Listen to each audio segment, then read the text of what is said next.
Group 1 pass பண்ணுறது கஷ்டம். ஏன்னா அங்கே வந்து கிட்டத்தட்ட பல லட்சங்கள் எழுதுறாங்க. இந்த எக்ஸாம் வெறும் 20,000 25,000 பேர் தான் எழுதுறாங்க. ஃபஸ்ட்டு காம்படிஷன் ரொம்ப கம்மி இங்கே சிவில் சர்வீஸ் எக்ஸாமில்.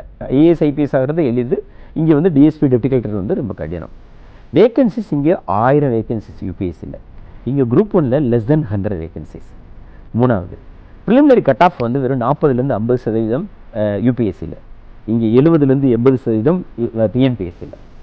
மெயின்ஸ் எக்ஸாமினேஷன்லையும் கிட்டத்தட்ட அப்படி தான். கட் ஆஃப் வந்து ரொம்ப ஜாஸ்தி நம்ம டிஎன்பிஎஸ்சியில். இங்கே யூபிஎஸ்சியில் ரொம்ப கம்மி. ஒன்றே ஒன்று அதே இப்படி சப்ஜெக்ட்ஸ் படிக்கிறது ஏதாவது வித்தியாசமாக படிக்கிறோமா குரூப் 1க்கும் யூபிஎஸ்சின்னா?